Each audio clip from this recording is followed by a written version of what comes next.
Hey, welcome back, everybody, to Backtrekking, the podcast where we look back at the real-world inspirations behind classic episodes of Star Trek.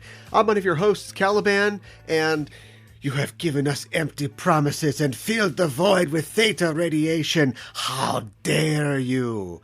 I'm joined on this episode by my co-host. I'm Gooey. I'm floating in space, in darkness. I'm feeling pretty good about it. I'm happy about it, even. We've returned to explore the stories behind your favorite Trek shows, and today we're here to talk about two tales of the existential horrors of space and how the real darkness is found within the human heart. It's the 2018 Swedish sci-fi film Aniara and the Voyager 5th season premiere, Night. Just a good time here. And both of these properties have, in their own way, a commentary, I think, at least, either on climate change or man's pollution of the earth or crass commercialism and consumption. Yeah. On that subject, let's be really relevant and talk about one of the films that is scheduled to be evaluated as a possible Oscar winner for Best Picture coming up on this week's Oscars. Oh. And that's the movie Don't Look Up. Have you seen Don't Look Up? No, it looks lame to me. It is gigantically lame. And I think I've mentioned this to you before, but I have been more of the motto. I know you're covering it for your show, or you did cover it, but I've been sort of the motto of, okay, everyone's talking about a thing. I used to be like, I gotta see it. Now I'm like, I'm heading the other way. I'm like, shit looks like it sucks, so I'm just not gonna watch it. It's fine. I fully respect that. And as a person who records words for other people to hear, sometimes I feel like I am obligated. Often I feel like I'm obligated to consume things that I personally would go, not so much. Yeah, like the critics' curse is that they have to watch something, and being a movie person, they know it's going to be bad, but at least you can talk about why it's bad. Yeah, I guess. totally. And since only one of us has seen it, I guess I can't or won't really get into it in detail. But if Aniara is a film that successfully, or at least to some degree of success, makes you kind of think, man, about some stuff, Don't Look Up is a complete failure because it is a film that is specifically designed to make you do the same thing and absolutely fails 100% to do that. It is, taking, think about like a poem, or think about like the I Have a Dream speech, right? If Martin Luther King got up on the steps of the Lincoln Memorial on a podium and said, I have a dream, and then he stuck his hand in his armpit and went, like, you just wouldn't listen to him at all. You'd be like, why? I don't know what that's all about.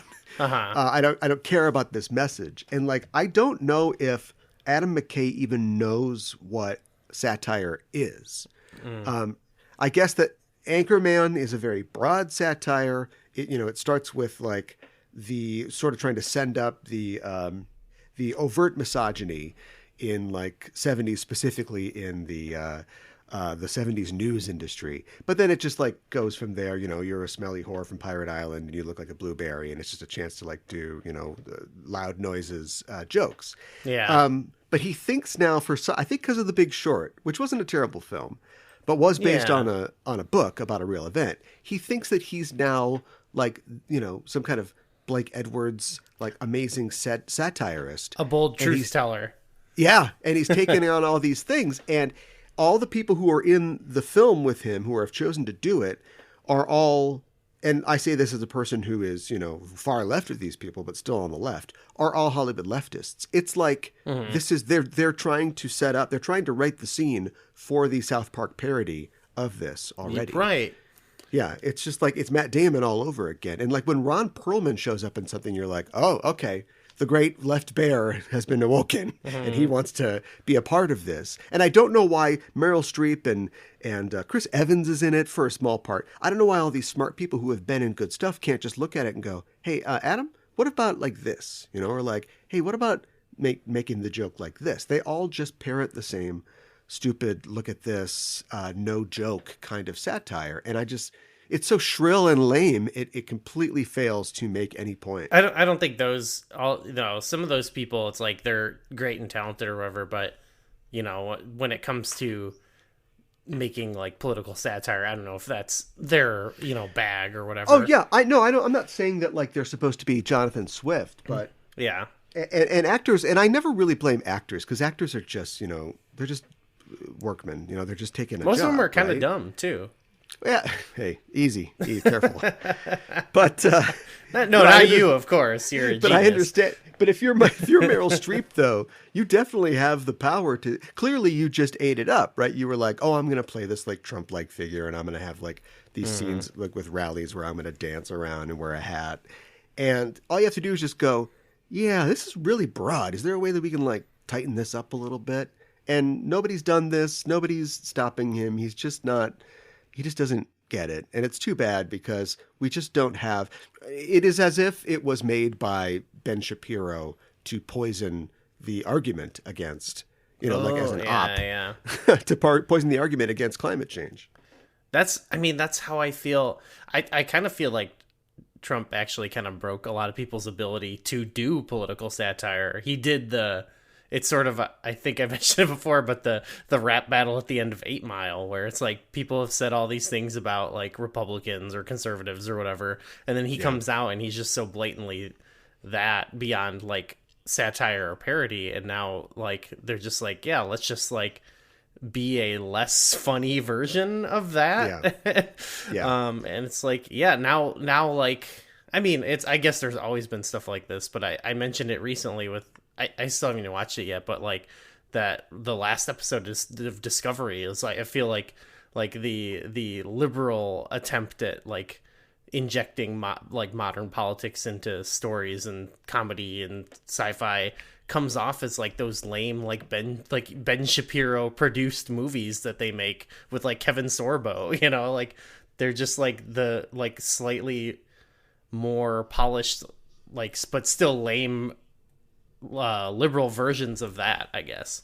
Yeah, you're speaking, of course, about the cameo by Stacey Abrams in the last episode of. I'm still behind one episode, but I saw that and I was like, it's just like that's so lame. Like that's so lame. It's so pathetic to me. It's like pandering on the highest level, I think. This is all going to make sense, but if you go to the Florida Keys, which is not only kind of a preserve, like a national park or a state park. It's also, there's a lot of culture and history there.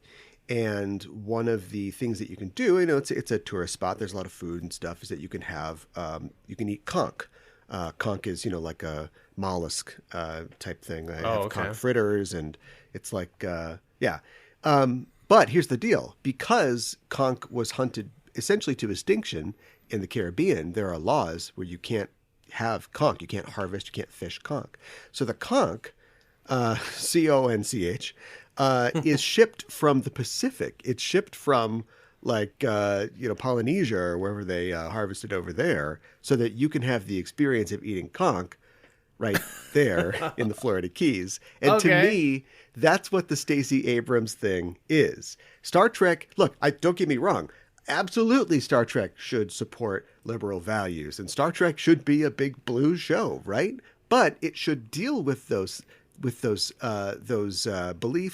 and the tenets of those philosophies in its storytelling. It should present that, as it always has, really up until about recently, by telling stories like that, and not just replacing those kind of stories and not trying to offend anybody with just putting a cardboard cutout of those people in the appearance of, the non-acting loser of the Georgia gubernatorial race, Stacey Abrams. No, don't get me wrong. Stacey Abrams, like, I know that she is a good person, better than me. This is she has done a lot of great work protecting voting rights in Georgia, but like she is a figurehead, she is a prop for this liberal ideology, which should be reflected in the many stories that they should be telling. But when they eliminate all that and just say, we've got to open this year's mystery box and it's going to take us 13 episodes to do it, and they're not really exploring those values, that's what you're left with. Now, there's a difference between exploring those values and like totally evincing them by having characters of multiple races, of multiple genders and orientations, which they are also doing, and that is fantastic as well. I would love to be able to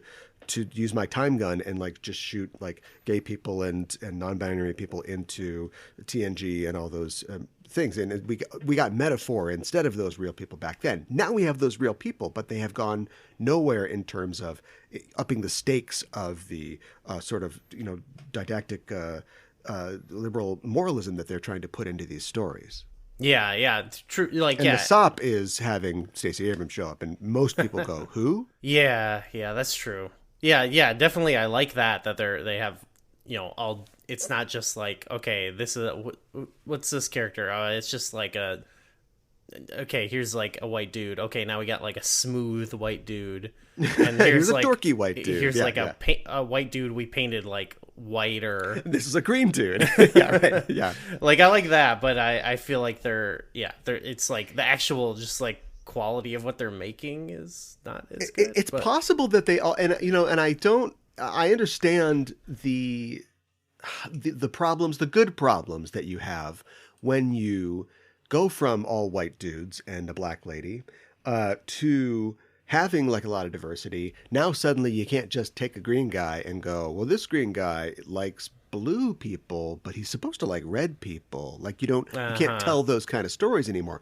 And that's fine. That's a problem and a challenge that we should be putting in front of ourselves. But I don't see them surmounting that challenge to anything else. In fact, one of the recent episodes that was praised for both representation and the kind of story it was telling featured an alien who was a human, basically, who was played by a First Nations actor. Mm-hmm. And the storyline that he was involved in was, I guess, kind of about discrimination, or just stripping somebody of their rights. And it became kind of, at least for the fans, like this example of Star Trek doing a Star Trek. And I think that they were only able to do that because the main cast of Discovery doesn't really feature any like Native American or First People indigenous actors, as far as I know. So that's like the one realm left where they can go, oh, this is a metaphor. And it's like, guys, no, you're supposed to have entire, United Colors of Benetton crew. And then, I don't know, man, it's up to you. You're writers. You're supposed to find ways to still kind of tell the same stories. And I don't know how that's working out for them after season 1, where a guy said they're going to make the Terran Empire great again. It's like that's kind of the extent of where they can go. Discovery is the Adam McKay of space allegory. I think so. Yeah, I think it's kind of a shallow. yeah, not great. Whatever. It's disappointing. Oh gosh, here we are again. Here we are, but let's talk about something that I think is pretty exciting. As of yesterday, when we're recording this, William Shatner has had his 91st birthday. That's wild. Yeah. Happy birthday to William Shatner, a man who I don't agree with on a lot of stuff, but I do think it's exciting that he's still going and he's still doing stuff today. Of course, he went to space a little while ago. And I've been watching recently the TOS films in preparation for recording some shows for enterprising individuals to talk about those. And I'm just once again reminded like how good this guy is and how well he understands his character, and not just his character of, it's the late 1960s, I am a JFK type who is just going to make space safe for America, but also understanding how this character is changing and playing him as an aging man and playing him as a man who is confronting the reality of now the late 80s and 90s in space, and the changing political tides, and setting up a story for him where he has to confront his own kind of racism and preconceptions about the people that he sees as his opponents. And he's just really, really good in all these films. And I haven't finished it yet, but I've already started watching Star Trek 4, and I'm going to get to see his comedy chops and getting to do all that stuff. And so great performer. Yeah, he's I think we were talking about it last time, actually. Just he's a great actor. And I think I don't know, some of his performances in like Wrath of Khan and stuff like that, I think I would hold up to some of my other favorites. I don't know, I guess it's just repeating what I already said last time, but I think it's ridiculous that he has that weird reputation, and just that he's been around so long and everything.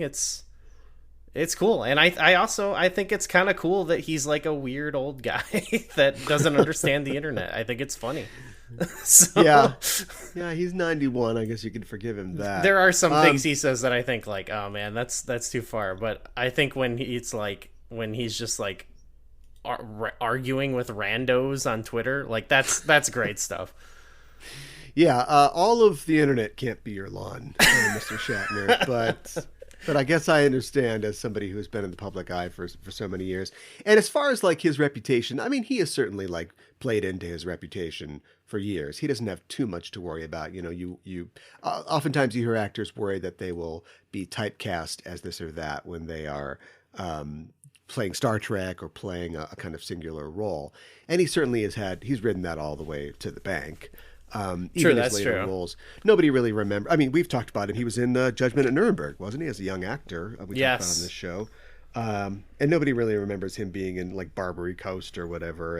And as far as what is the character of T.J. Hooker? He's a cop. Like that's pretty much what we know about T.J. Hooker. But yeah, certainly like something like playing Teddy Crane on Boston Legal, or even like his commercials and his kind of comedic persona later in life and becoming kind of a guy. We don't have Hollywood Squares anymore, but he would definitely be one of the squares on Hollywood Squares still. Right? Yeah. If that old Hollywood still existed. One thing I'll say is I have a friend who recently started getting into Star Trek, and she was sort of asking me like, well, you know, what should I check out? And I was like, oh, here's some episodes and movies and stuff to check out.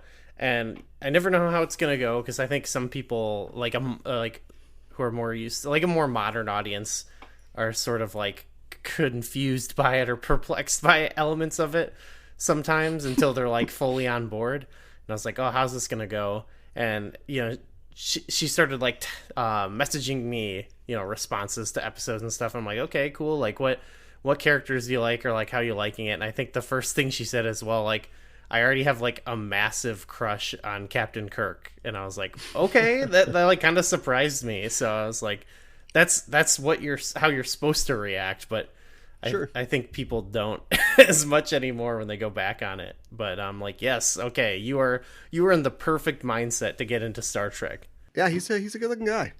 Yeah. And that's I mean, like who's an ugly captain? I mean, nobody, right? But yeah. But yeah, I just think there are those characters who like in the 60s or in the 80s, I think of like Riker, where it's like, oh, this is like our young sexy guy, and like a modern person is like, what? He's not like a weird he's not Chris Pratt or Tom Holland. I don't know, you know. Sure. He's not like a weird Disney created sexless freak. So I don't think he's sexy. Do you think that the Star Trek front office was surprised by the reception to Patrick Stewart becoming a sex symbol? Maybe, yeah. Do you think they always thought that he was just going to be the old man? The way I always heard it described is they kind of imagined him more as like a swashbuckler type guy too, and then they get sort of like the stuffier old man, you know, and like the first season, I think they even said like he's a little bit, he like lightens up as the show goes on. But sure, yeah. I forgot where I heard that, but I remember listening to some developmental production thing, and they're like, yeah, they sort of imagine Picard as like the like a modern take on Kirk at the time, and then he ends up being completely different than how they imagined, probably because once you get Patrick Stewart in, it's like, oh, he's not going to play that character, we're going to fit his style more. Yeah, I guess I'd be disappointed if I was Jonathan Frakes then, because like Jonathan Frakes isn't on the cover of People or TV Guide, with his guns out. So he should have been. Well, he absolutely should have been. But like whether or not Patrick Stewart was supposed to fulfill, both of those roles of the elder statesman, but also like easy on the eyes. I mean, he certainly did become that. Yeah, they should have done a Riker show. They should have let him take that commission and then do like the Riker gets into crazy adventures or whatever. Well, the man is still with us and still working, and we have seen him recently on screen. So never say never to that. I would be so down for a Riker show. Oh yeah, for sure. Yeah. Well, that was fun to talk about, but fun time is over. Let's get to our featured subject for this week's episode. If the extent of your sci-fi fandom begins and ends at Star Trek, you may have a perception of science fiction as being a showcase for the loftiest heights that mankind can achieve in terms of both technological advancement and social progression.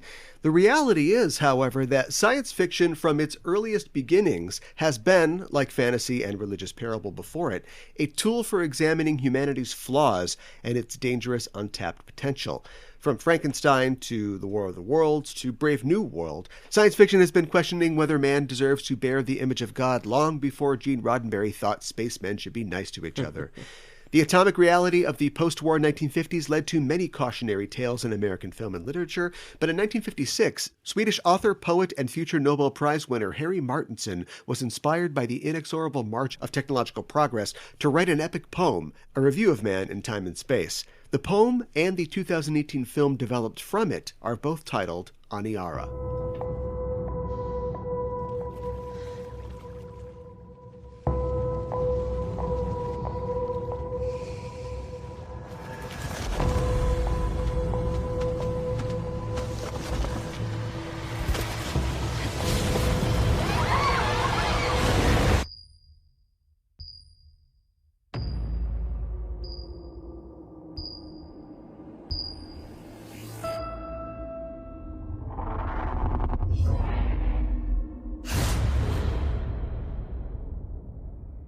Välkommen ombord på Aniara. Vi är ett toppmodernt transportskepp som kommer att ta dig hela vägen ifrån jorden till Mars på 3 veckor.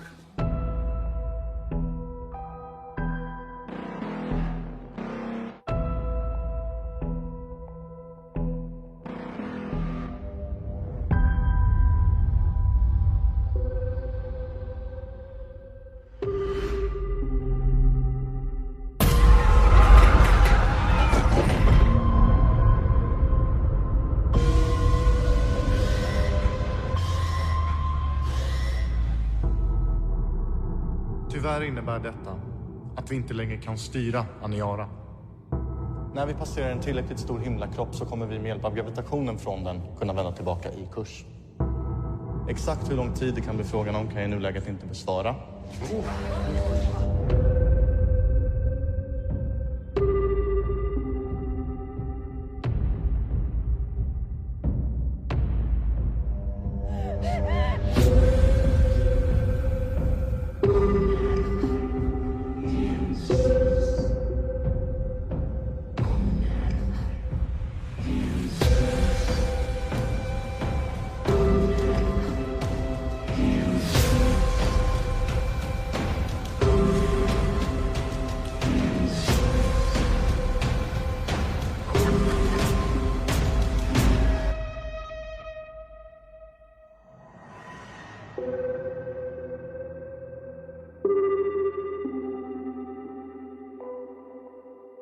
Yeah, this is exciting because I just had never heard of any of this, so it was like, oh, and it turned, it makes sense. Like, seems like there's like a lot of adaptations and stuff of it. I saw one that was like a musical. I was like, oh, okay. Like, really depressing musical. It sounds sweet. Yeah, there are a bunch of adaptations of this, and it is kind of, there is like a tradition, with all countries, but certainly in Scandinavia, of the epic poem, the Kalevala, that sort of thing. And Sweden, has a connection to the Kalevala and other epic poems and like the myths of the Norse, but this is kind of like their modern national poem. Like I bet every kid in school has to read it. Oh, and wow. Okay. It's coming from one of their great poets of the 20th century, a guy who would later win the Nobel Prize for Literature. It has become kind of a part of Swedish identity, and like you said, it has been adapted several times in several ways. There was an opera in the 50s, and it was adapted into a play. There was a 1960 movie. There are albums and like musical works that are sort of like based around it.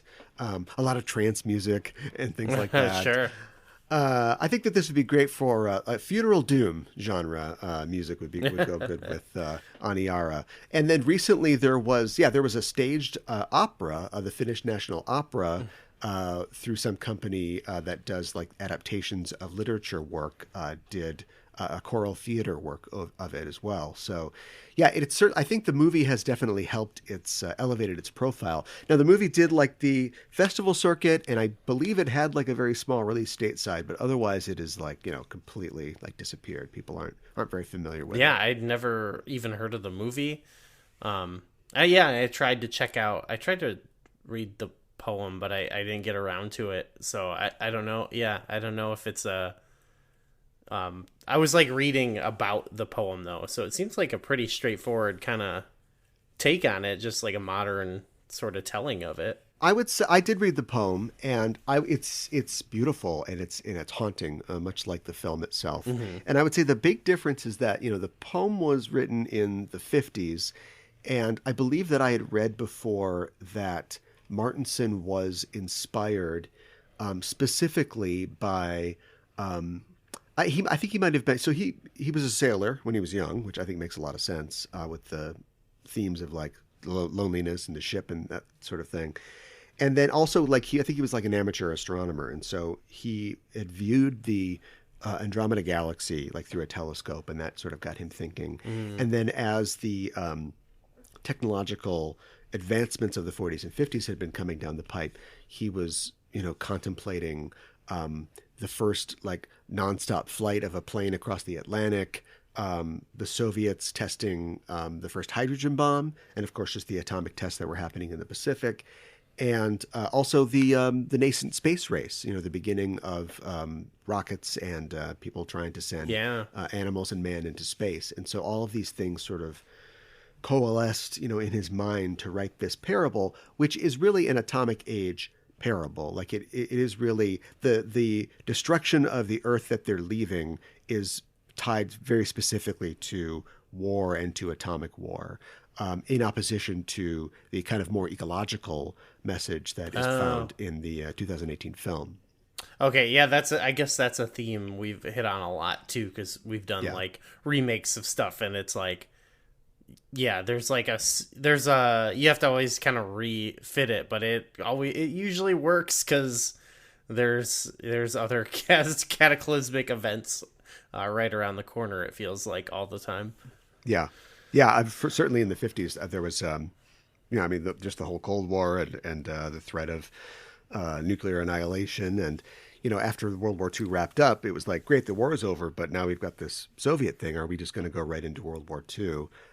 Two gigantic world-spanning wars in 25 years. I think a lot of people were thinking that. And to be fair, I don't want this to. This is first of all, it's not funny. I don't know why I'm laughing, and I don't want this to like color his work or our discussion of it. But he did commit suicide. In his 70s. He committed suicide. Wow. In 1974, he and a fellow poet were co-nominated for the Nobel Prize in Literature. And at this point, he was widely respected in Sweden and worldwide. But there were questions of whether he and his co-winner deserved it, or if it was kind of an inside job. They were both members of the Swedish Academy of the Arts, and that is the institution that awards the Nobel Prize. And so there was no, as far as I understand, like process of, I guess he could have recused himself or something like that. Mm-hmm. But he did win. And, he's accomplished as a poet, but Graham Greene, Jorge Luis Borges, Saul Bellow, and Vladimir Nabokov were all like up to win that year. And so he and this other guy take it from all of them. And there was no internet back then, but you could imagine like the internet trolls that, kind of came out of the woodwork and said like, well, sure, he wins it, of course, because he's Swedish.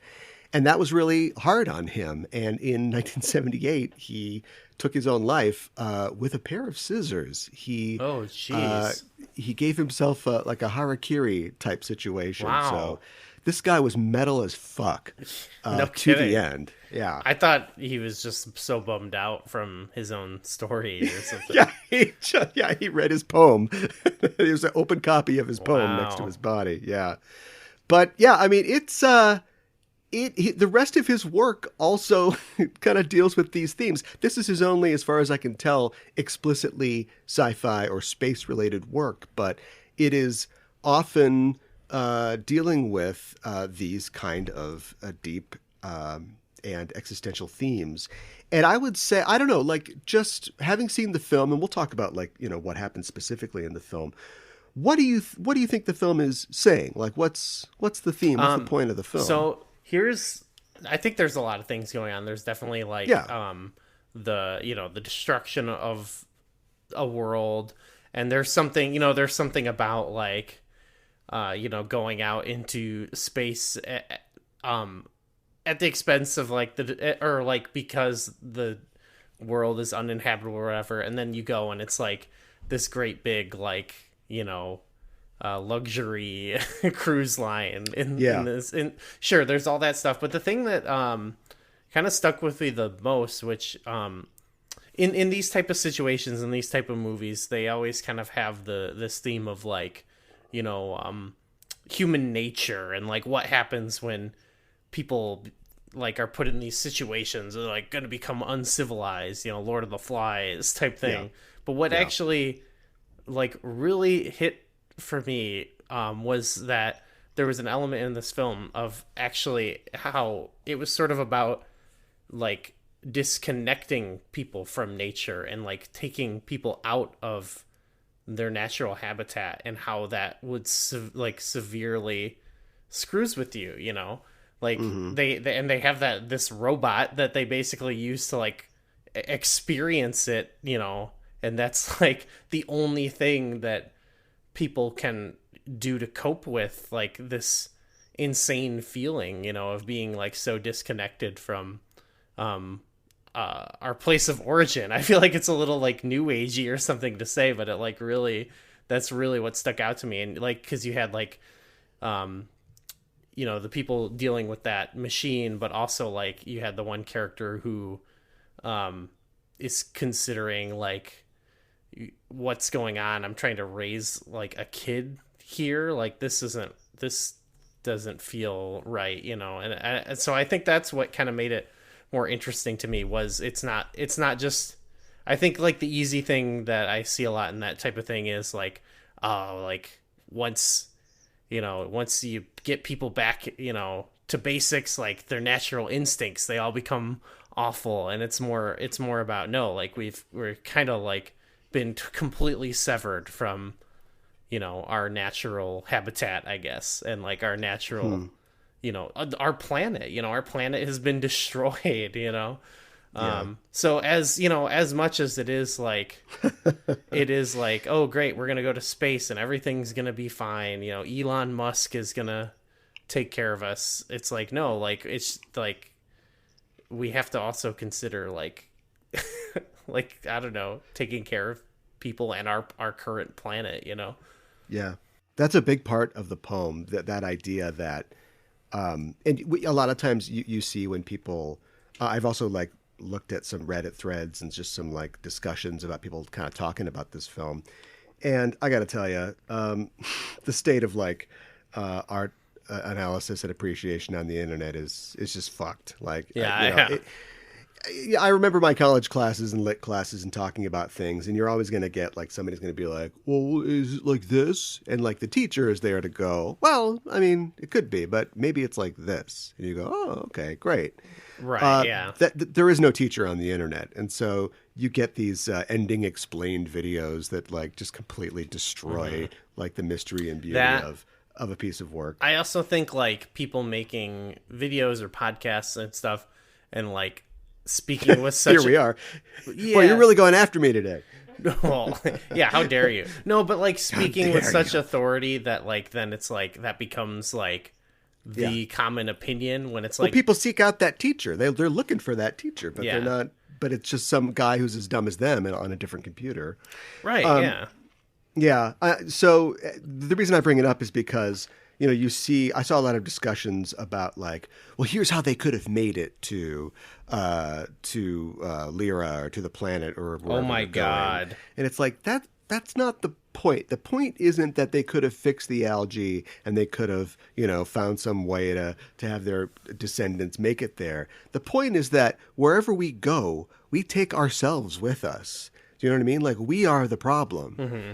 And it's kind of a nihilistic look. It's really like anti-Star Trek. Like, Star Trek's idea is that, we'll fix stuff and then we'll be able to, like, go out to the space and help other people. And in the poem, everybody on the ship is like a refugee, essentially. They're all escaping either war or destruction.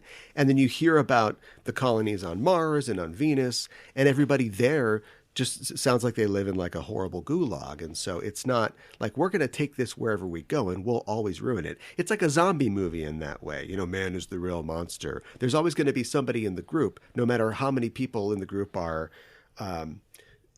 positive and are going to work towards, helping everybody survive. Somebody in the group is going to hide the bite. Somebody in the group's going to eat all the beef jerky, and we'll be fucked again. And so that's definitely a big part of the poem. The film is like a little more, for me, a little more hard to parse. And I don't think it's any failure of the adaptation or the writing. I think it's just more of a meditation on some of these themes. Definitely. And I know that it's partially a part of budget and it's a part of just the practicality of how to film this. But I think it's very telling that it was shot essentially in a mall. Everybody comes in and it's like a cruise ship. And when I see a cruise ship, I immediately think conspicuous consumption and luxury and people, enjoying crepes in the middle of the of the Atlantic Ocean or something like that. And I think that setting really helps that part, those themes in the film. Then you also have the idea of when everybody learns the truth of their situation or starts to lose hope, how they will turn on each other and tear at each other and that sort of thing. And there's also one of the very specific turning points in the film is when the Mima kills itself, basically. Yeah. Speaking of killing yourself, where we've got this, we made an AI so sad that it killed itself. Like, that's we have great. I've only ever seen that in what was it, Hitchhiker's Guide to the Galaxy? Yeah, right. Like in a comedy, right? Yeah. Yeah. Yeah. Also, it reminds me of another line from Hitchhiker's Guide at the beginning of Hitchhiker's Guide, where like space is big. Like, you think it's big to go down the street to the drugstore, but that's nothing to space. Like, space is really, right, really yeah, big. Yeah. And so there's like themes of nihilism in it. And I was thinking about Nietzsche, who is often thought of, he's misinterpreted as a nihilist. A lot of people think he's an anti-nihilist. He stands for reason. He stands for man being able to improve himself with a lot of hard work. But how he talks about how, the second part of God is dead and we have killed him. We have, we have destroyed fantasy. We have destroyed these sort of good ideas with our ambitions. And that's kind of how I feel about the Mima, the fact that the Mima is there to give people nostalgia, to give them escape, to give them this feeling, this vision of an Earth that was, when that's not our reality. And we fill it up with so much negativity and all the things that we bring in that the computer just goes, yeah, I'm going to go. Hey, computer, why are you putting that noose around your neck? Oh, no, don't worry about it. Don't worry about it. And then the computer just kills itself, and we feel like we're being punished by this reality we live in. But in reality, like, we're the punishers. Like, we are the ones who do it to other people. We do it to ourselves. We are the authors of our own pain.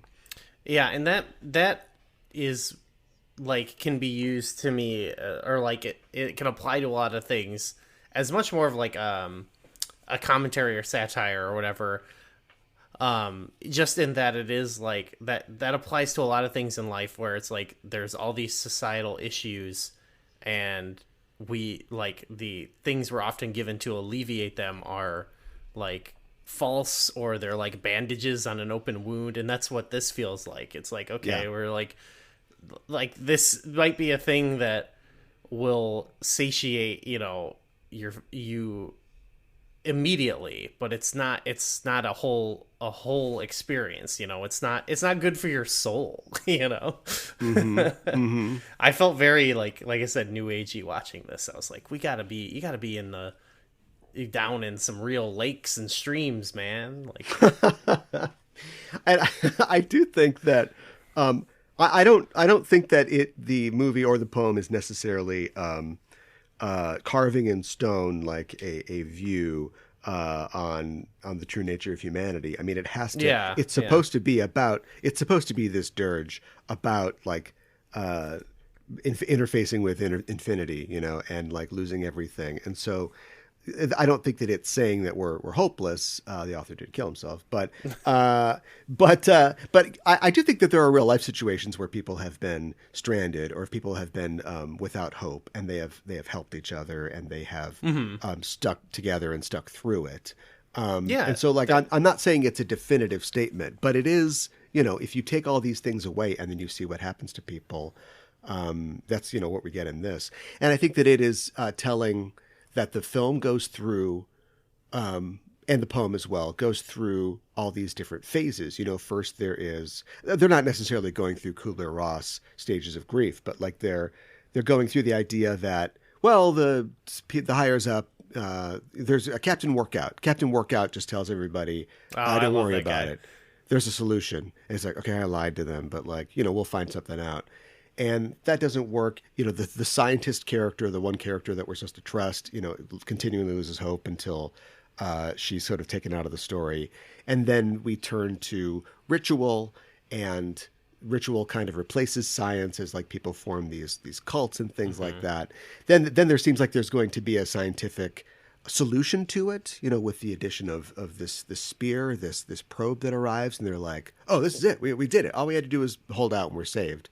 And then it even proves that like science can't save us because they don't even know what this thing is. Like, is this alien? Like, where is this from? And so science can't save us at all. The destruction of her relationship and the death of her child and her wife, like love is not going to save us. Like nothing's going to save you. And in that way, it is a metaphor for the journey of life and eventual death that we're all on. But yeah, there's just, I mean, it's like, you know, there's different takes. It's like religion. Like nobody can agree on what's true in religion. It's the same thing with art. Like there are many interpretations of it because it's not trying to say something specific. It's trying to say something very open and very, just very native to existence and to everybody's life. I like that it's like it's more of a meditation on those sort of things and not like here, if we were in this situation, here's the like positive way you would get out of it, you know, and gives you like that specific you know, it actually like if Tom Hanks was the captain, like then he would, you know, keep everybody together and then eventually like a ship would show up and they'd all be saved. Those type of stories are fine too. Like I'm not saying like I could appreciate different looks at like existence, you know, I like that. Like, and I still did have like a takeaway of like we're like with these sort of things, like it's like we're not just gonna be able to count on like a quick fix from, you know, like a higher power or from the captain of the ship we're on, or from just like the progression of like science specifically, because as we see, like we have all these great technological advances, but it's about who's using them and how they want to use them. Not that that was really the case. There wasn't like a corrupt like politician necessarily here in this movie, but just this idea of like I think some people think like, well, once we go to space, like we'll have infinite resources and everything will be perfect. It's like, well, okay, that's not. There's even a part in the poem where about halfway through the poem, the main character, who is male in the poem, but I think that it's a good switch for the film to make it female. He is in a relationship with Isabel, the pilot character, and she, you know, gets really into science, you know, 12, 13 years into this thing, and she actually like cracks a few new theories and like new looks at like astrophysics and how they can do things, but they can't apply any of them because they're stuck in the middle of nowhere heading to oblivion. So like they even come up with these breakthroughs, but it's just simply too late to do anything about it. They are going where they're going. There is nothing that you can do. And, you know, it wasn't necessarily meant in the poem, but I think it definitely applies to our modern sort of situation in that we better come up with something fast, because we are quickly reaching that point where there is nothing that we can do, and we're just going to have to face what we face.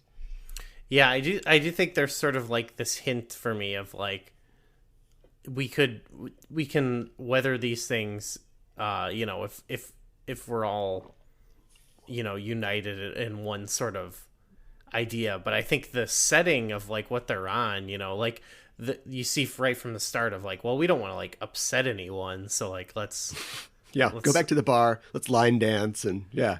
And so that just furthers kind of the environment of like the sort of like what, like, I don't know, we can't do anything about it because like that would upset things too much. Like we have to like just slowly get people used to like living impoverished, as opposed to like, I don't know, like let's do something about it. I don't know, not that the film presents like a way out, but I don't know, it still got me thinking about that sort of thing of how like the people in charge sort of were like, I don't know.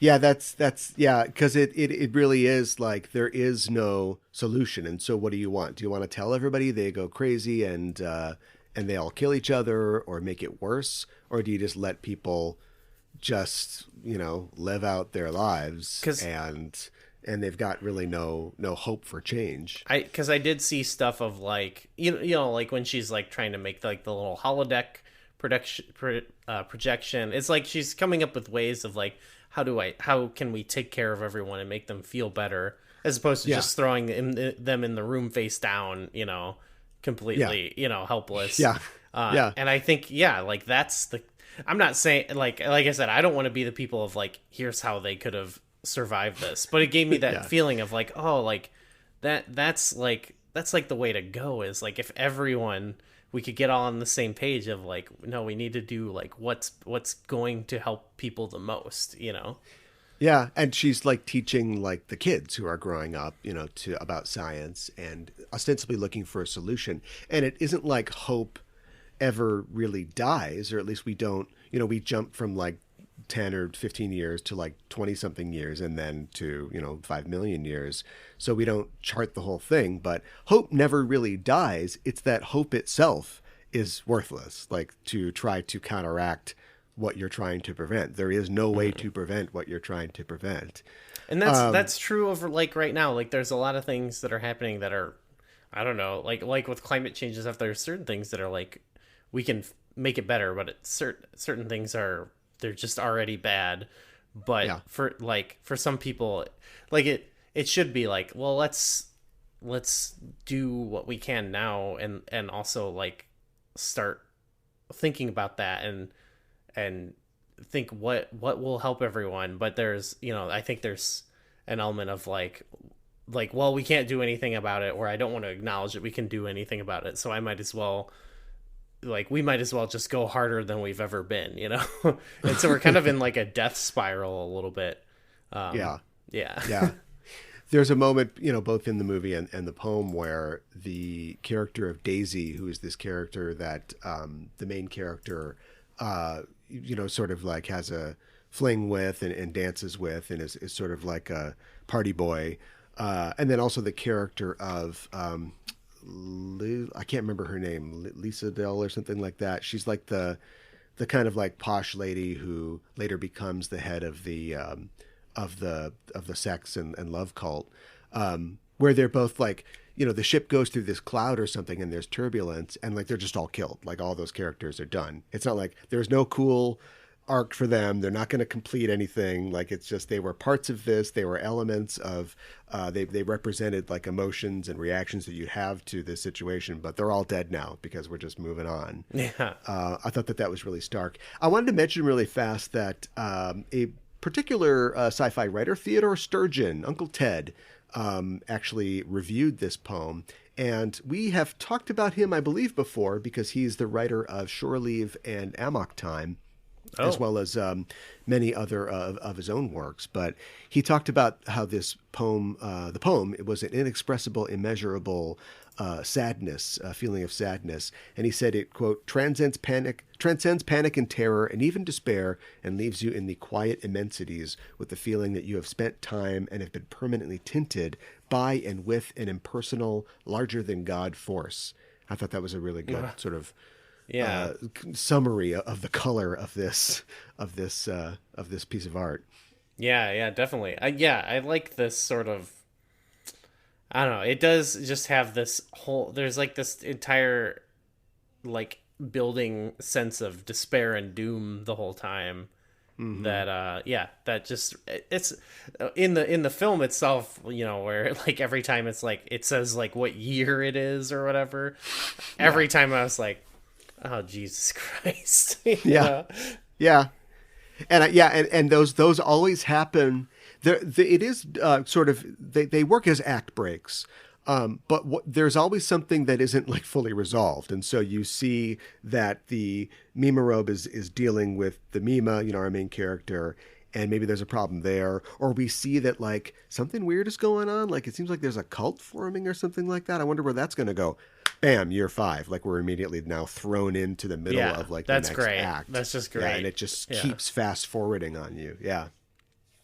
Till by the end, it's like only some cult people left, which is like, well, that was like that was really intense when it gets to, that's all that's left by the end, or even further. I guess it's even worse, but yeah, it's just kind of adrift. Yeah, and the poem ends just with, I can't remember the exact last lines of the poem, but the main character, narrates the poem, and the last stanza or two says, I'm going to like leave my role now as the person who's chronicling this and tell you, I don't know how they're telling you, but I'm going to tell you what happens. And in the last like 2 stanzas of the poem, he describes, 15,000 years from now, the ship is totally dead and everybody in it is dead. And, it's just a tomb and there's nothing there. And the one kind of thing that we get, and I don't know if this is the intention of the filmmakers or if like whoever's paying for this is like, you got to do something, but we do see that the ship does arrive, where it's going. Yeah. And it is like this beautiful world. And of course there is nobody left on the ship to enjoy it, but it is like this tiny spark of, hey, life is happening somewhere, even though it's not happening here anymore. Right. Yeah. That was pretty awesome. And I think just like by jumping that far ahead and like just showing the enormity of it, it actually helps convey that sense of like, it helps convey like what everyone else is so freaked out about, like on the ship is how enormous this space is and how empty it is. And I thought it was a nice touch there at the end. There's a beautiful thing in the film that comes directly from the poem where I think the astronomer in the film talks about how she shows the Mimarobe like a glass that she's drinking out of, and there's a tiny little bubble in the glass. And she said, and I don't know if this is like exactly scientifically true, but she says, glass is like a very slow moving liquid, in its structure. And so over the course of like millions of years, this bubble will move slightly in the glass. It will rise, to the surface of the glass. And, the ship is that bubble. After millions of years pass, we will only have moved a little bit in the space, in the space of eternity and infinity. Like these distances just break the human mind. Like we have nothing that can understand them. And for a world that is quickly becoming, an atomic age world, a world of wonders where religion and the idea of God is becoming quaint, that is real horror. That is the awe of the supernatural for a scientist, is the forces of the universe, the forces that have created us, the infinity of the universe, which at this point is still being discovered and developed, in the 1950s when this was written. He talks in the poem about, there's a verse or a stanza about black holes, but the term black hole didn't exist back then. It was just math, like, astronomers and physicists predicted that there would be a star so heavy that light couldn't escape it. And so he talks about these like dark areas of the universe that are even worse, that are the sort of the churning abyss. And black holes wouldn't be named until the 60s, by scientist John Wheeler. And so I thought that was really interesting, that is heaven and hell and everything for a scientist. That, that's the thing that they're afraid of, is just the complete the complete just nihilism of our existence. The fact that like what we're born, we die, and it's nothing. Like, what is it all? Mm-hmm. Yeah, it's a good thing to think about. So I think, just a great premise for this story. I don't know. Like, I can't appreciate like there's a slider almost of like how much hope, how much despair do you have in your story, and I think it's good to land in different spots on that spectrum. Yeah, for sure. Like, I think that the movie does give you that sense that this is a real shitty situation to be in, but you don't have to be a shitty person, and there is definitely there is joy to be had. It's the thing that it's the easiest equation in the world. The idea that, look, there's nothing that we can do. We're only here for a short time, and then we go somewhere else, and that's it. But you want to be a jerk about it?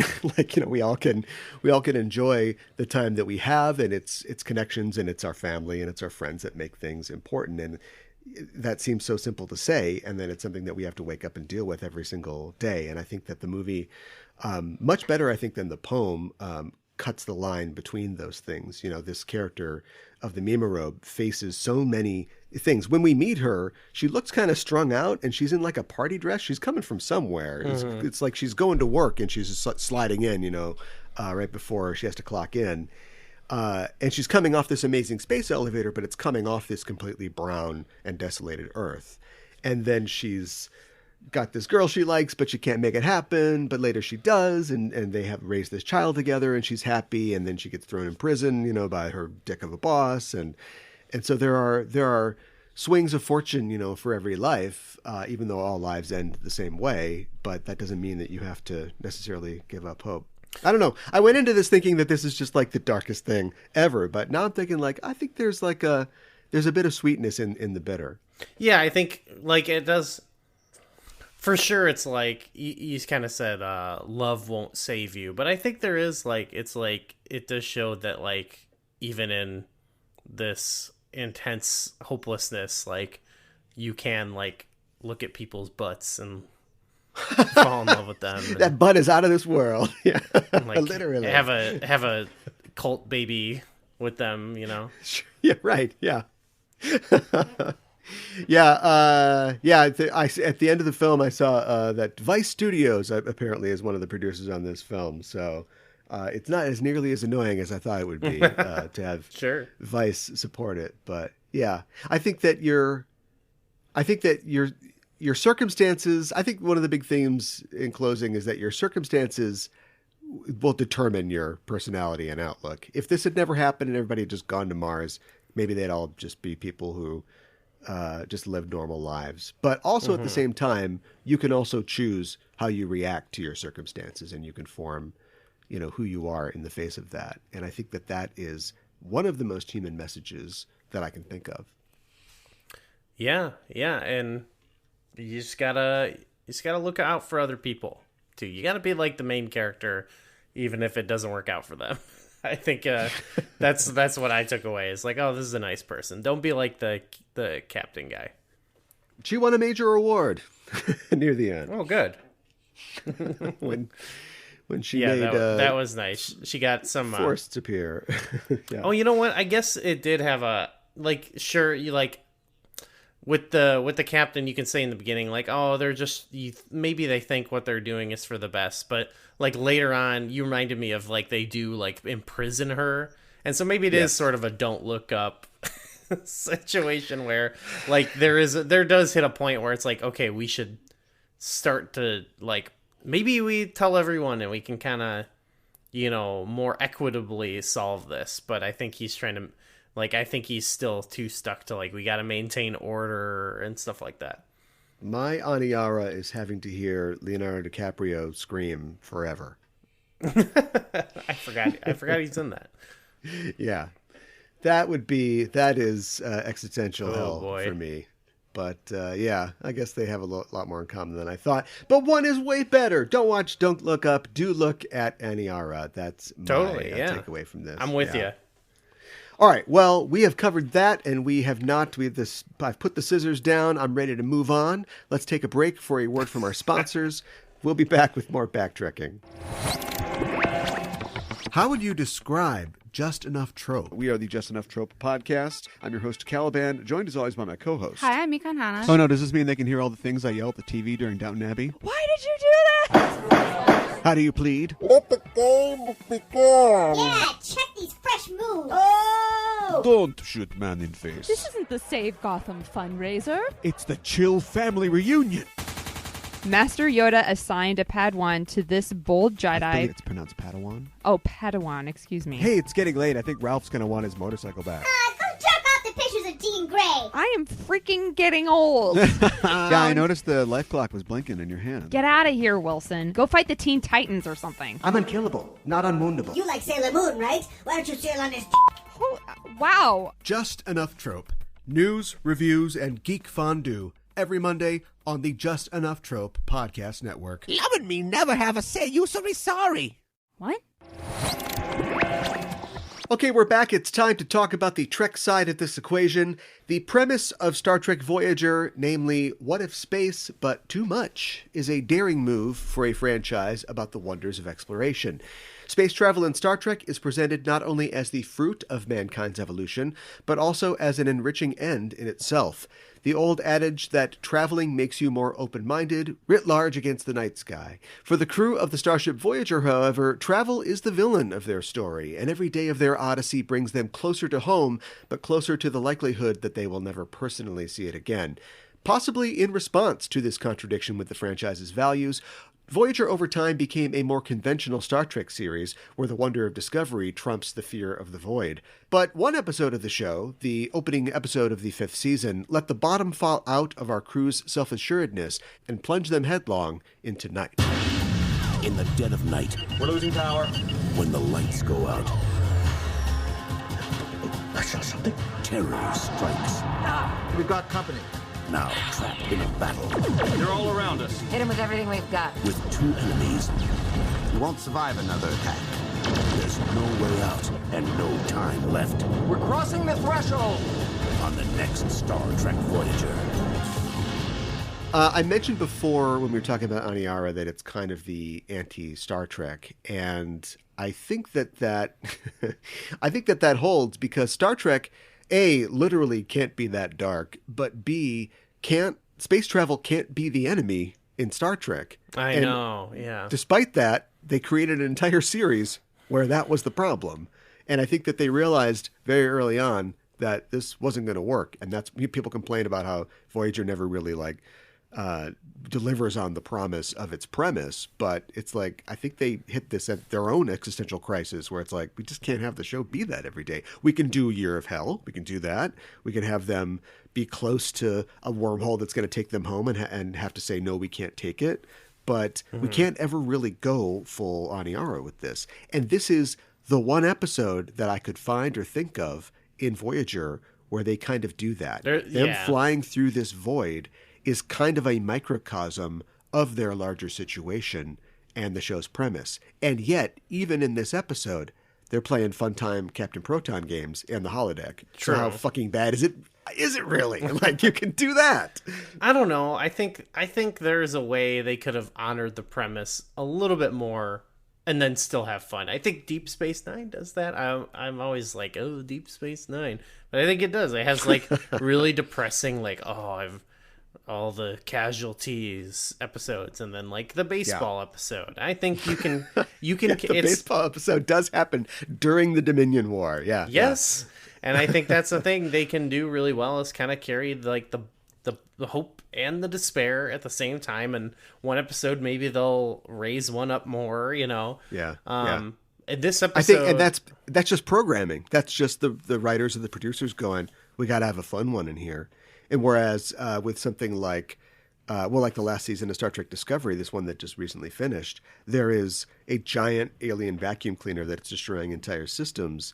And every single week it's, here's a problem, burn them. here's the deal. We need you to deal with this problem. And I don't trust you, Burnham. I don't know if you can do it. And so we got to do it. And then they go out and do it. And then, like, they did it. And then there's going to be a problem next week. And it's just continually the same exact emotional tone, throughout the entire season with the same repeated beats and variations of tone in that. Right. Yeah. And yeah, it manages them, I think, not as efficiently for sure. Voyager, though, well, I don't think it really manages them at all. It just kind of leaves the machine running, and it just kind of does the exact same thing. Yeah, that's true. That's true. I think it's absurd that they would do an episode where they play baseball or where they all hang out with Vic and the holodeck, like while they're, well, guys, I'm going to change out of my holodeck clothes and I'm going to go read the death reports, for this week. That's absurd, but I understand why they thought that they had to do that in a season of multiple episodes of TV. I think it's awesome. I think they do it so well, like, especially because then there's an episode where it's like, okay, we're gonna deal with your like PTSD by hanging out with Vic. It's like that was genius. Two birds with one stone. Yeah. I think it's awesome. I think because they do take both very seriously. Like, okay, we're gonna be very serious, and we're also okay. We're gonna take the comedy of it. We're gonna try to make a really funny episode. And I don't know. Even the Ocean's 11 episode, which, speaking of which, stick around for the Ocean's 11 episode. They have to undercut it with Cisco doesn't want to go to the casino because black people weren't let into casinos in the 1950s or whatever. And so he's like, I'm not doing that. Yeah, that's tight. I'm not going to do your KKK dress up games. Like, screw that. Yeah, that's awesome. Or like there's an episode where like Jake and Nog are doing like a trading sequence for the millionth time, and they got to go hang out with Wei Yun, and it's like, that's awesome. I don't know. I love that. I think.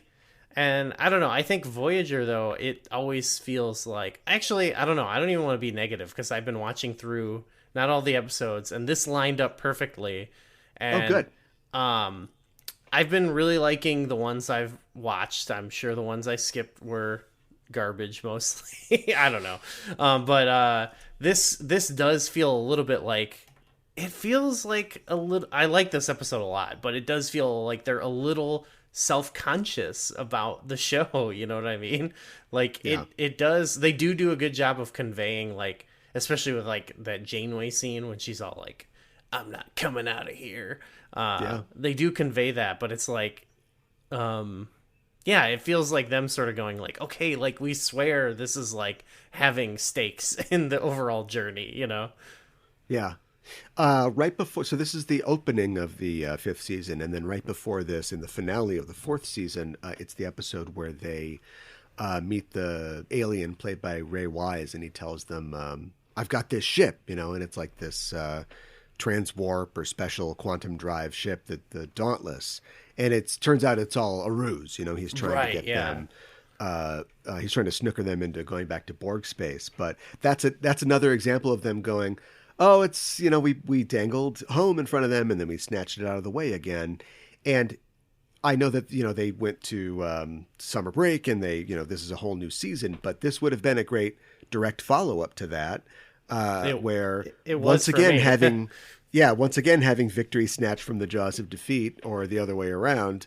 It's just one too much for Janeway, especially with the reality of them flying through this area that offers them nothing. Like, not only do they, it's not like they have to think about never getting home or being dead before they get home, and then also helping aliens out every week. Now there's just absolutely nothing to do except for just to turn inward on yourself. And Janeway goes full hair shirt in this instance, and it's just like, what did I do? I've destroyed these people's lives. And it was all over this mistake that I made.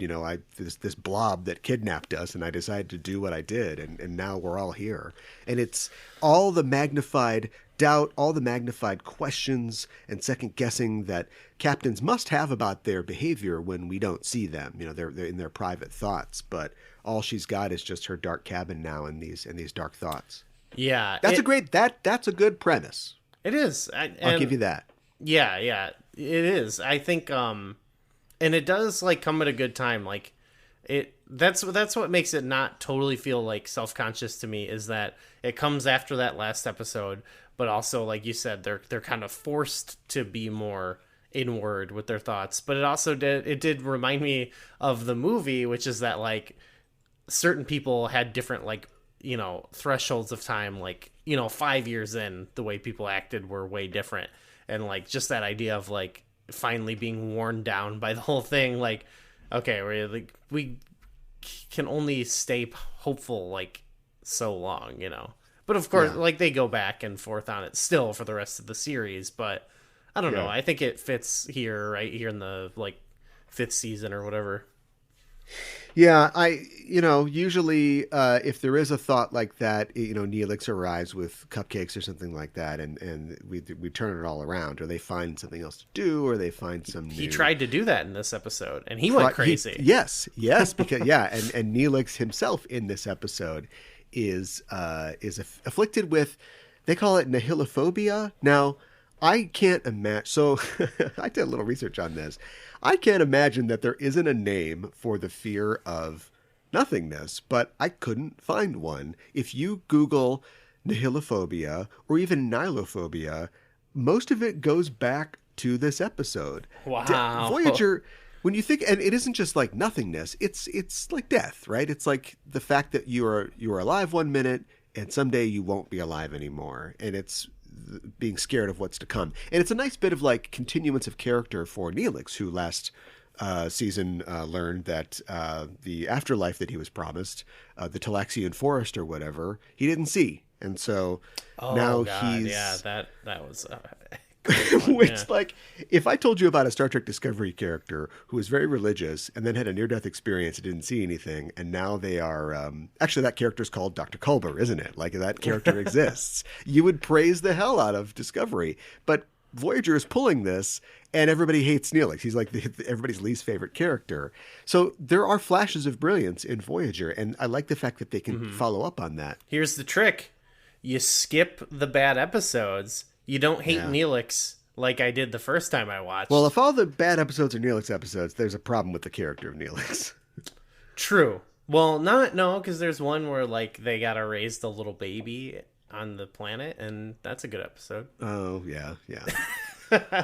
No, because okay, yeah, he is a bad character, I think, but you take those out, and I didn't say that. Well, okay, you know, his episodes are typically bad, but this is just my very specific viewing. In this, he's been once you get past kind of like there's still hints of like him being weird, but like overall, when I have seen him, it's like, oh, he's like a fun side characters, like cooking stuff, you know. Yeah, but Star Trek, and this is, you know, going back to what I said at the beginning, Star Trek can never really mind this. Like, it's interesting to have a character who is very positive, just naturally, but also as a defense mechanism against the horrible literal Holocaust that he survives, you know, when his planet was like invaded and part destroyed. He meets his friend, and his friend is like a drug smuggler. It's a little weird that he's dating like a person who's only 2 years old, but, you know, just let that go. But he loses her, and he learns that his afterlife isn't real, and when he dies, that's it. Like, I would love to get into that, but instead we'd have to just spend a little time on that and then get back to what the episode is really about. And what this episode is really about space pollution. It's about space pollution, and it's about capitalism specifically. And don't get me wrong, I would never poo-poo a Star Trek episode for being about how bad capitalism is, but it was going to be about existential dread, and instead it shifts immediately. Janeway's like, we can go Captain Planet on these assholes. I'm back in. Right. Well, that in itself was awesome, actually. That she's because another thing, because people criticize like Janeway a lot because it's like I feel like she does things, or people say she does things where it's like you wouldn't do that if you were trying to like make it home. Like they put themselves in like unnecessary life-threatening situations. I don't even know how true that actually is, but like that's the sense I got my first go around, and that people say. And I like that in this. For me, it's like Janeway is just like a little bit wild. Like she just lives for that stuff, and I think that makes her character more interesting. That she's like likes going and doing ridiculous things, you know. Like so, I don't know.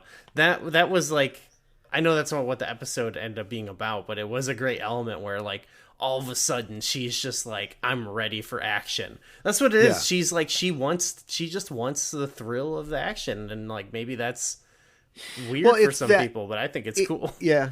It is that. I mean, it's also, she has a purpose now, because even like in the middle of this void, in the literal middle of nowhere, she finds out that these guys are exploiting the poop people. And she's like, well, that's not going to fly. Like, we're going to protect these people. That's what we're going to do. And then there is, and Star Trek is never that psychologically complicated, but there is a kind of complicated element of her seeking a sacrifice, seeking a noble death, seeking punishment and penance for what she has done to her crew, and that she is ready to give up. And this is essentially Star Trek, and I think one of the successes of the episode, in that her crew literally won't let her do that. They are saying, we go one, we go all. You are coming with us, even if we, in this moment, have to kind of do a mutiny. And they set it up early, and you don't exactly know where it's going when Chakotay goes to Tuvok and says, you're the captain's oldest friend. You know her. You've known her for years. I'm going to need your help on something. And you're like, what's going to happen here? And it turns out that, yeah, they're planning a mutiny, but it is a mutiny to save the life of the captain and say, you're not doing this by yourself. We're all doing this because this is what we signed on for, and we need you, and you can't just throw your life away. I thought that was like, yeah, that's what this show should be about. Yeah, they should have maybe. I guess, yeah, I don't know, because I do like both of the concept, both the premises here. But yeah, it is a little bit like maybe they shouldn't have gone away from that and gone, like they could have done the space pollution on its own episode. But maybe that's been done. Well, they do. These guys come back. That's true. Well, I just watched one when they were back. Yeah. These guys are nasty too. They're like the most like cartoony like caricatures of like space polluters. Like they just look gross and stinky, and like all the green stuff's coming out of their ship. And I'm like, they don't fit in your existential dread episode, I don't think. I don't think they do either. Although I do think that it's almost like they took one look at the Ferengi and went, we can top that. You guys want some capitalist pigs up in here? Check this out. They made them green pigs or whatever. Yeah. Right. Well, yeah. And then they show him how, because he's like, look, yeah, you're right. We're polluting. It's bad, but I don't know what you want us to do. Like, we got to get rid of this stuff.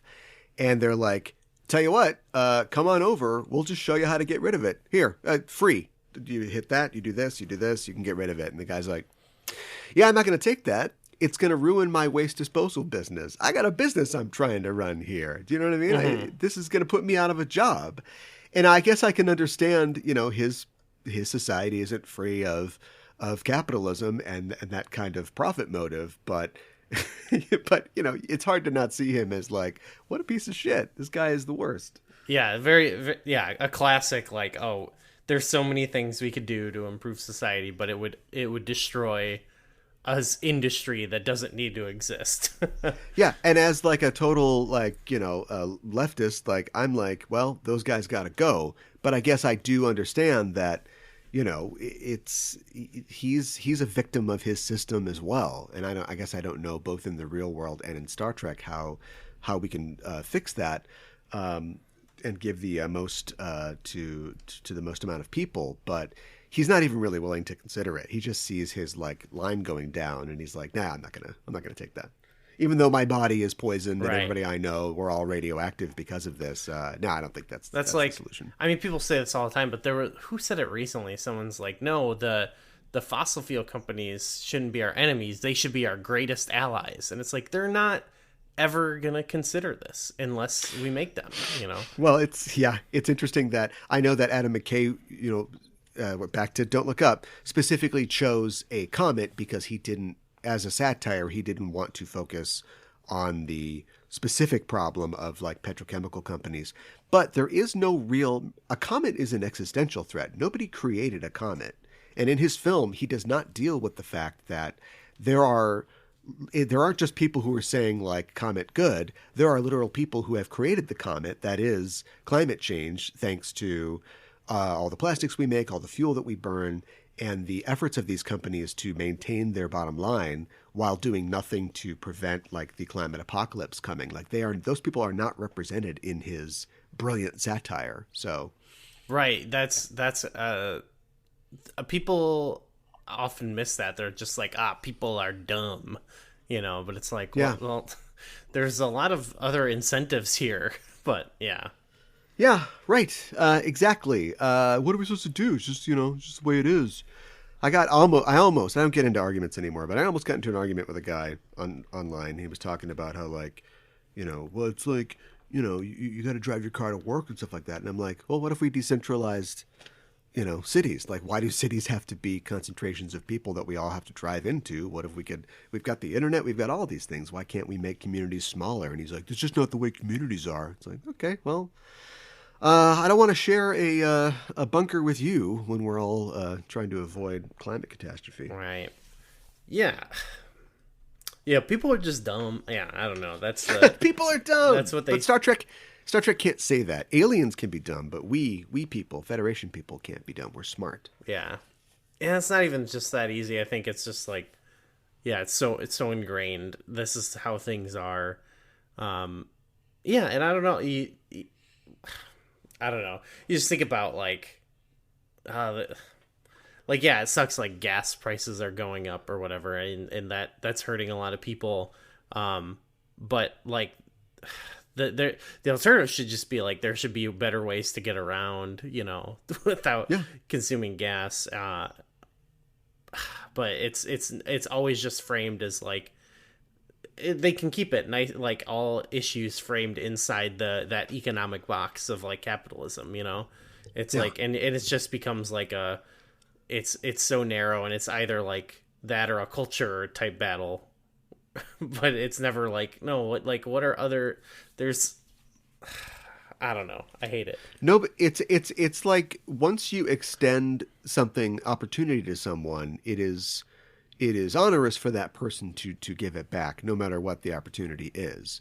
So, like, if everybody had a jetpack and they could fly around and have fun or commute or do whatever, that'd be great. But, like, what if the jetpacks, we find out that they are very bad for the environment, they're burning up the atmosphere or something like that?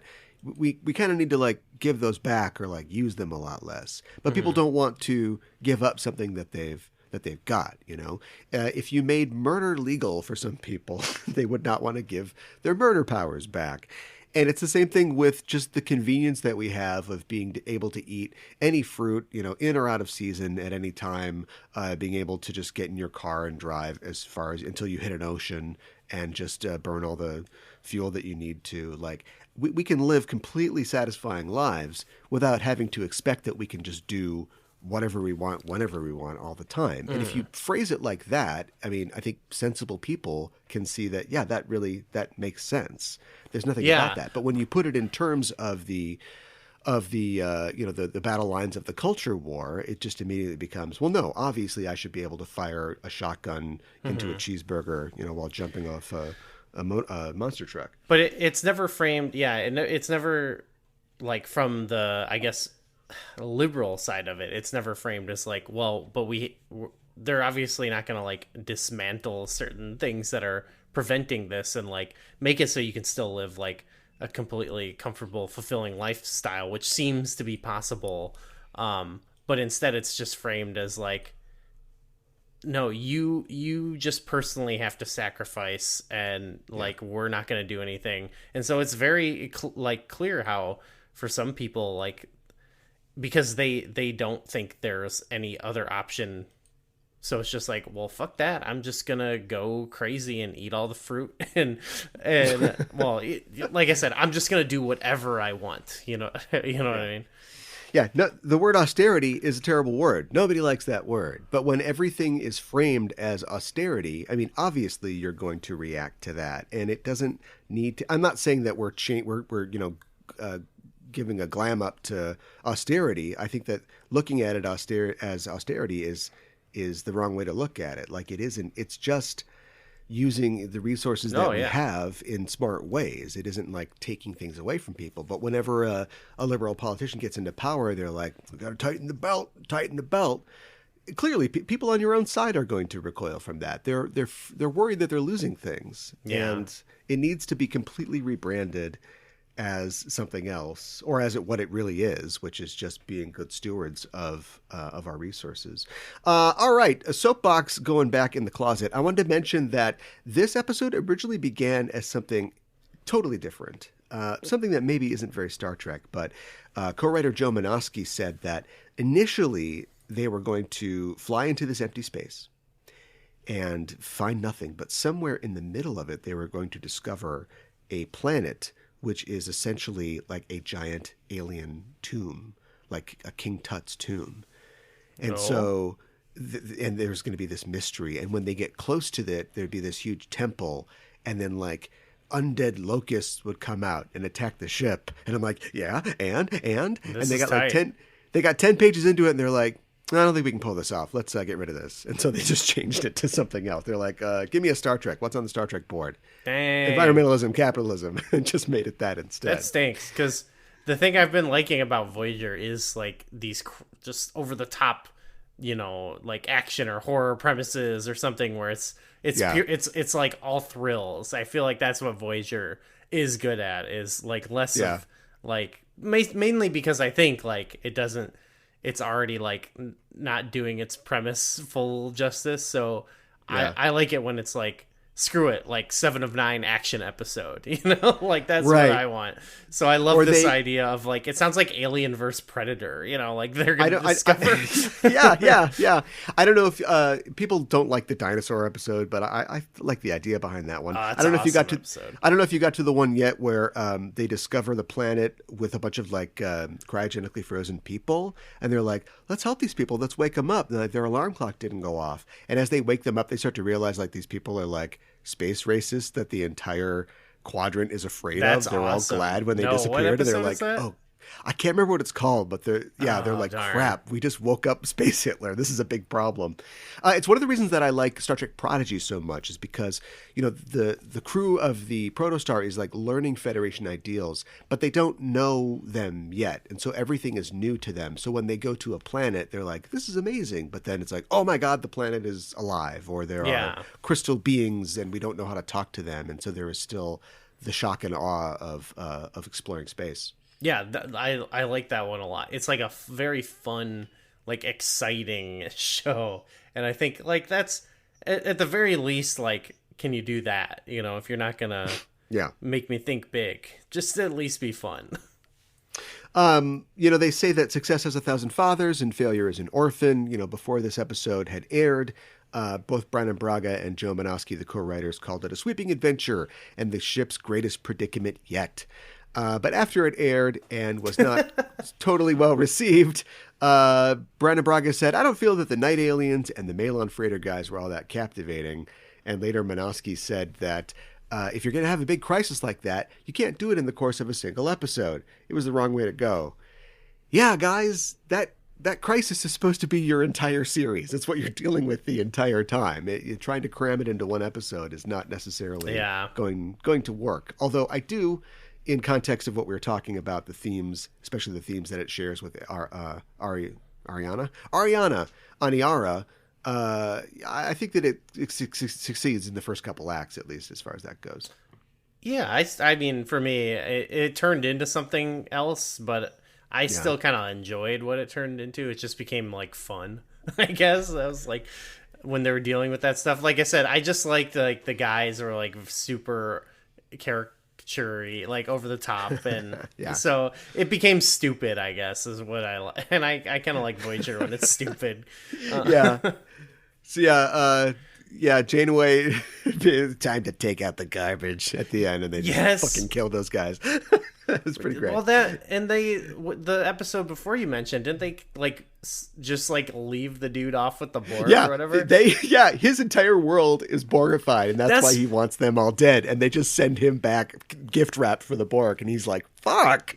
That's what's awesome about Janeway, that like I feel like, I don't know if it gets talked about as much, but she's kind of a killer. Like Like we talking about the clown, and she's like, yeah, you're dead, motherfucker. Yeah, yeah. It's like that's awesome. I think they should. I don't got a problem with it. They should lean into that more. Like they definitely like had Cisco like be like, I do things Picard doesn't do, but like yeah. I guess they both kind well, of it's a Doctor element. Strange situation, isn't it? Like, you know, Wanda's like, hey, when you mess with time, you're the hero. When I do it, I'm bad. And when Cisco kills motherfuckers, he's Cisco. And when Janeway does it, it's like, she shouldn't have done that. That's true. I'm gonna go and say I like when she does that. But me too.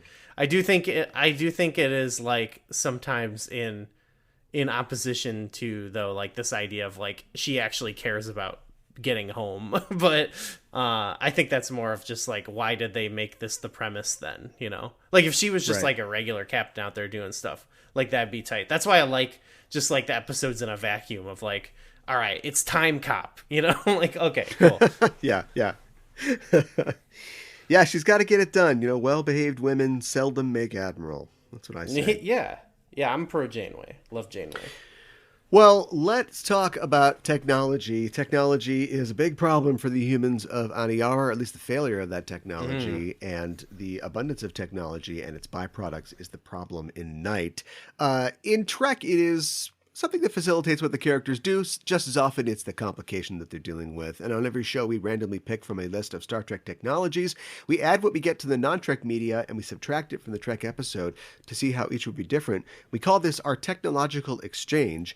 And the list of technologies that we pick from on the show are phasers, holodecks, tricorders, transporters, warp drives, replicators, communicators, shields, advanced medical technology, and androids. And if we roll on our random number selecting technology, the number that we get is 6 replicators. If replicators existed in the world of Aniara, how would things be different? I think the algae situation would be better. Possibly. Can you... Yeah, I guess replicators create organic material, so you could create food. You could turn... so here's what I see. I see dead bodies getting recycled into food.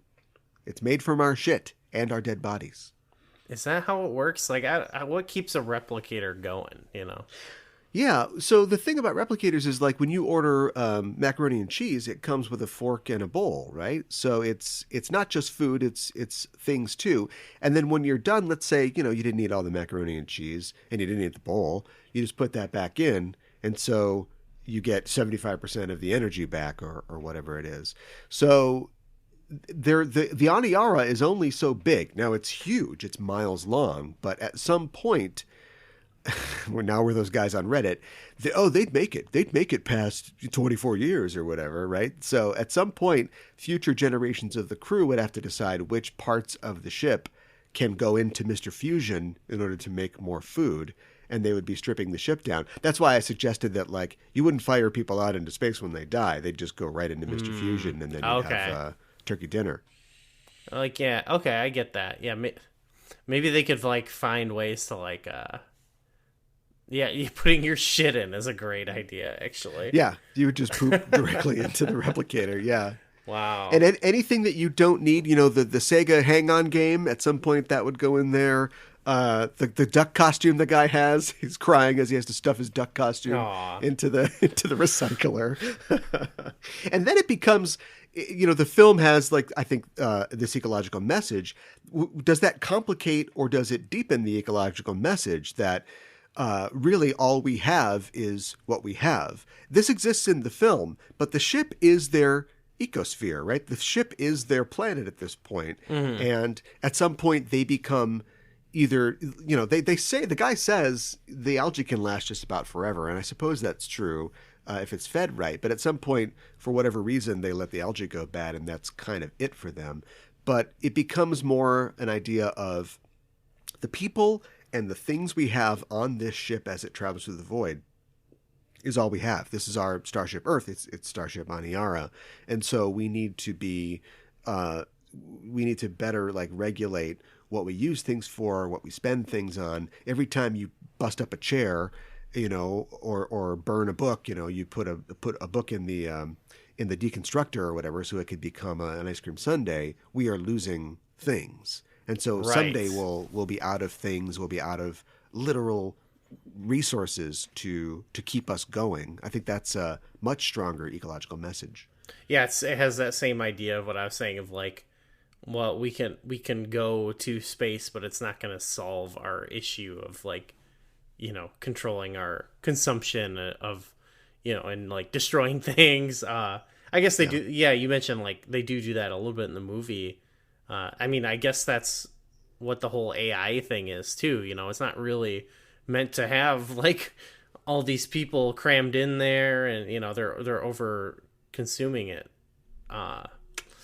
So yeah, I could totally see that, and you could even have a sort of more of a tension with like okay, well, we could start like incorporating the algae now. It's going to be better in the long run, but they could have this thing of like, well, we don't want to upset anyone. We don't want to. So we gotta start like tearing the ship apart to make more chicken sandwiches or whatever. Yeah, and coffee. Yeah, we barely talked about the Mima at all when we talked about the film, and I like maybe that kind of ties into this idea that like hope is a finite resource, or is like a resource that needs to be managed and replenished, and these people, I don't know what else they're supposed to do, like to talk to each other or try to think about the future and their circumstances. But clearly people who completely refused to do that. You're on a cruise ship, there's the margarita bar, there's the omelet bar, and then there's like a library, let's say. And nobody's going to the library until you run out of eggs and margarita mix. And then suddenly everybody wants a book. And it feels, I don't know, it's so cruel that people are punished for just wanting the escape that the Mima brings. But at the same time, is it supposed to represent, a desire for escape, a desire to nostalgia has become such it was never a bad word before, and now nostalgia is a bad word both in entertainment and in sociologically. But is it a sin to want to just have that, to have some escape? And as far as the AI, which, by the way, he never really pegs it as an AI, but this is a guy writing about AI in the 1950s. I think it's kind of cool. That is cool, yeah. As far as like the AI is concerned, it's like, hey, I've had enough. I'm good. I can't take this anymore. I don't know how you people do this. I think it's sort of this thing of like, you also can't just like dump all your insecurities and stuff into just like, I like a consumption almost. Like, to me, it made me think of like, I guess there wasn't really like a economic thing there, but if that's what it felt like, of like, like if it's a replacement for like something that's actually fulfilling, and so that's why I see like that's not a sustainable system, and that will break. That's what everyone does, Yeah, they're leaning on it. Yeah, way too much. It makes me think of the fact that Jeff Bezos's big realization from flying into space is that we could put all our trash in space, and it's like that's just like a capitalist. Let's get this guy fitted. He thinks that he's going to have Vulcan ears, but he's going to have a Malon nose. Yeah, if he ever is, right. On Star Trek for sure. Well, yeah. Hopefully they don't. They don't canonize him as a great figure, but there's still time. Yeah, I'm a little worried about this current season of Picard, and hearing something about the Tesla tunnels or Blue Origin or something like that. Oh my God! If he meets Elon, that would be so tight. Oh my God. That would be like beyond all. That's another risk, is like, just don't put current public figures in your thing, even if you think they're good. You know what I mean? Like, I would be mad about even some. Well, I guess like, the Stacey Abrams thing. Yeah, exactly. Yeah. It should. That's what I'll tell you. I'll give Adam McKay this. He understands that like satire is like about the issues of the thing and not the thing specifically. But Discovery just makes the subtext text when they just have Stacey Abrams on their show. Voyager had Tom Morello. What about that? That would be tight. Yeah, but that was that. That'd be funny if they had like a whole like Rage Against the Machine, like a band was in the show. They're just playing in a lounge. They could get away with that, actually. Yeah. Like I could see in Picard, they go to like some gig, and there's like a band playing. Yeah, but it shouldn't be political. It should just be like, I don't know, some goofy band is there. I bet Zach Delarocca hates Star Trek though. Yeah, probably. I can buy that. Because it's not. It's just. It is that patch. It's just a palliative. It's just a Band-Aid. Oh, yeah. Let's quit the show. Show's over. No, instead, let's talk about if we take replicator technology out of the world. I forgot we do this. Yeah, now what? Oh God, it would really suck for them. Like, I guess they have Neelix's cooking. They are like the positive. Like, we have to consider managing this. So like, Neelix is like frying up stuff. That's pretty cool. Yeah, they do already have that. They wouldn't be able to easily present a solution. In fact, I think for the purposes of this hypothetical, we could just say that they can't help the Malons. They can't offer them that solution because they can't replicate the parts and the things that they need to give them to purify their waste. So that is not an option. So they just cut to the chase a little bit. It's just more of a gunboat diplomacy thing where they're like, look, knock it off. Or maybe they have to decide, you know what? We can't help the leather S&M people. We have to just, you guys take care of this on your own. We're going to fly through the wormhole. Thanks. We didn't talk about really the leather S&M people either. They're really kind of underdeveloped. Yeah. It is like funny though, like, because I think that marks the real change in the episode, because it's like, okay, we're dealing with this dread. Okay, it's getting really spooky, and then it's like, oh no, it's just like an S&M guy. That's where I was like, okay, it's turned a little goofy. They're kind of a victim species. Would it have been different in the episode if instead of the S&M guys, they were other Malons, like Malons who, like a Greenpeace boat of Malons, or maybe Malons who had, retreated from their society because they were tired of all the pollution and now they're being threatened. And then it becomes more of a, we sympathize with you, but these are your people. Like, you guys, are this is your problem. You and I have talked several times on this show about, I was thinking about The Day the Earth Stood Still, when Keanu Reeves shows up and he's like, well, I got to show your planet. And Jennifer Connelly's like, but don't. Could you just not? And it'd be easy for Keanu Reeves to just say, you guys fucking did this. Like, this is your problem. Like, you're putting the whole galaxy at risk with your ways. Maybe, and I don't think that our Star Trek people would necessarily make this choice, but maybe they'd be like, hey, these are your people doing this. Like, you need to tell them, you need to do something. Vote blue no matter who, you fix this problem. There would be like prime directive on it. Like, we're not doing this. Oh yeah. I can see that. But when you have a victim race, then immediately just both Janeway and Starfleet is like, okay, well, we got to help these guys that they're beating up on. I think it could have also been interesting if, like, I just think they look kind of goofy. Like, maybe if they like made them look even more horrifying, like, sure, not even like recognizable as like a humanoid thing, but they are, they're like an advanced species, like sort of like what is it, Devil in the Dark or something like that, Yeah.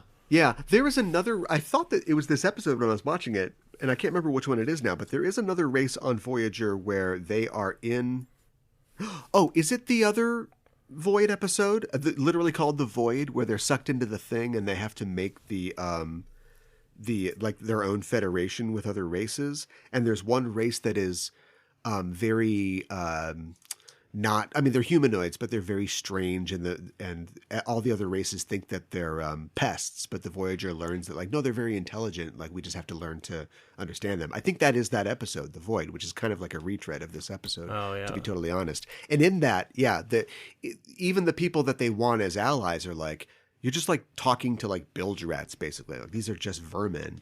But of course, the Voyager's like, no, we've found out that these guys are really smart, and if you guys respect them like we want to in our little federation, we're all going to get out of here sooner. That's like that idea of like, because then it makes the, I guess kind of what they would go for anyway, like what they would choose to do, but it does give that, because right now they set it up as like, God, you've made all these decisions that have, prevented us from getting home. Like, okay, what's the big deal? Like, let's let them pollute these weird like slime creatures or whatever, and let's get out of here. Like that. Yeah. You could even have, I don't know, like maybe have a character even be like down with that, or something. Yeah. Maybe Chakotay's down with that. I don't know. Well, yeah. Maybe he wouldn't be. But and maybe he would be. I mean, nothing against Chakotay, but like the whole premise of Voyager was that there would be, two different crews, and that immediately was resolved. Yeah. Maybe we see this somewhere in Trek. I don't know, but if they ever remake, if Adam McKay wants to remake The Day the Earth Stood Still, maybe they should have two different factions on Earth, and like Klaatu's like, all right, I want to help you. What can I do? And one of them's just like, no, we don't want your help. Get out of here. Like you've got the technological answer, and they're like, no, we don't. We're doing fine, thanks. That seems to be kind of where some people are in our current situation. Yeah, just whatever. It'll be fine. Well, I guess that means no hot fudge sundaes for anybody in this episode. Although I do think we do have our technologies separated between holodecks and replicators, so you could still play around as Captain Proton. They could have used that in Aniara, maybe some Captain Proton situation. Oh, all right. This is okay. I'm going to write this spec script, even though Star Trek does not exist in the form that they would produce this anymore. But yeah, I want to do an episode that's based on Aniara. We'll give the author credit, where the holodeck goes down and they're in a space like this, and what everybody does, once they can't have this escape, because that's what the Mima kind of is. Yeah, exactly. It is. Yeah, that could be cool. And it's like, all we can do is like make some like forest thing like she does. Yeah, right. That's the key, is she couldn't make Captain Proton. That would have saved everyone. Yeah, and Neelix has to do a puppet show or something like that to keep people busy, but people don't like it. I think it's a little weird that they're still black and white and everything still exists after all the power goes down, but that's probably the holodeck working as designed. Like, you don't want somebody to pull the plug and then everything in the holodeck is suddenly gone, including you. I thought that was an awesome touch. Like, that's what kept me liking this episode, is like, it felt like a lot of like disparate elements that were all kind of fun and like, oh, that's neat. It wasn't like overall great, but like those little things, I was like, oh, that's fun. Or like even just 7 of 9 being in there was goofy and fun. The Doctor, I don't know, I like that stuff. It's one of the strengths of Trek, being able to do all those little things. Although I do think that it, as we've talked about previously, it dilutes the premise ultimately of the story that you're trying to tell. But that is Star Trek Voyager. It is a mixed bag. Mm-hmm. I'm glad we didn't have to fall back on where it's like, okay, no replicators means like they couldn't give water to the Kazon or something, like that's always bad. But I was like starting to think about that just in case. No way to get warp trains into this one, but that's okay. Warp trains, big ship this. Well, should we tell people what's coming up on the next episode of Backtracking? We are. This is great because we're going to go back to the animated series. Yeah. And we're talking about the episode The Slaver Weapon, which I've never seen. I don't know what it is, but I think if I recall correctly, it's the same author of that episode also wrote a short story called The Soft Weapon that's right, share a lot of similarities. Yeah.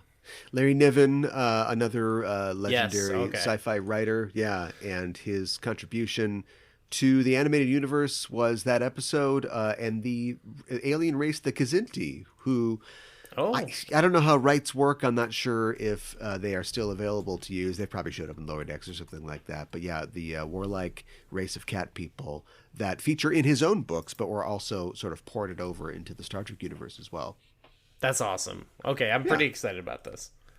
Yeah, I'm looking forward to it and getting back to the animated series. But that's it for this week's Backtracking, and thanks for listening. If you like the show, tell a friend, and you can follow us at @Backtracking on Twitter, and tell us, too, what you think that we should look at in future episodes. Can we tell the people where they can find you online? I'm on Twitter. I'm at GUIFame. And I'm at @KA1IBAN on Twitter, and you can find all the shows on the Just Enough Trope Network at Just Enough Trope on Twitter. And that is it for us. We will see you soon, and until then, keep on trekking.